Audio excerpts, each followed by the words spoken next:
కరువు scale use చేసి hand ఎలా కట్ చేసుకోవాలో చూడండి. ఇక్కడ 3 పెడుతున్నాను. ఇది పెద్ద సైజ్ కాబట్టి చంక డౌను. చిన్న సైజ్ అయితే 3 ఇంచ్ పెట్టుకోవాలి. ఇప్పుడు బ్యాక్ పార్ట్ నుంచి ఇలాగ ఖర్చు వదిలేసుకొని చంక రౌండ్ మార్క్ చేసుకోండి. పైన 2 పెట్టుకొని ఇలా డ్రా చేసుకోవాలి. మీరు చిన్న సైజ్ అయితే 2 ఇంచ్ పెట్టుకొని డ్రా చేసుకొని ఇలా మిడిల్ మార్క్ చేసుకోండి. ఇక్కడ 1 ఇంచ్ పెట్టుకోవాలి ఏ సైజ్ అయినా కూడా. ఇప్పుడు ఈ స్కేల్ యూజ్ చేసి ఎలా మార్క్ చేయాలో చూడండి. పైన 1 ఇంచు అలానే కిందన ఈ లైన్ చూసారు కదా! ఖర్చు మార్కింగ్ లైన్ టచ్ అయ్యేలాగా ఇలా పెట్టుకొని పైన ఈ లైన్ టచ్ అవుతుందా లేదా కరువు కూడా చూసుకొని ఇలా మార్క్ చేసుకోండి. పర్ఫెక్ట్‌గా వస్తుంది. మన మెథడ్‌లో కూడా నేను ఈ స్కేల్ తోటి ఇలాగ కట్ చేసేదాన్ని గదా! ఇప్పుడు ఈ స్కేల్‌తో కూడా సేమ్ అదే విధంగా వస్తుంది. పర్ఫెక్ట్‌గా వచ్చింది.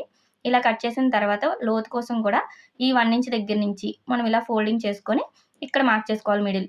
ఇక్కడ చిన్న సైజ్ అయితే 1/2 ఇంచు, పెద్ద సైజ్ అయితే 3/4 ఇంచు మార్క్ చేసుకోండి. ఇప్పుడు సేమ్ ఈ 1 ఇంచు మళ్ళీ కిందన ఖర్చు దగ్గరకి సన్నగా ఉన్న పాయింట్ అనేది పెట్టండి. 3/4 ఇంచ్ లైన్ టచ్ అవుతుందా లేదా చూసుకొని ఇలా డ్రా చేసుకుంటే పర్ఫెక్ట్‌గా వచ్చేస్తుంది. ఫుల్ వీడియో అనేది కిందుంది చెక్ చేయండి. చిన్న సైజు, పెద్ద సైజు అన్నిట్లికి కూడా చాలా బా వస్తుంది.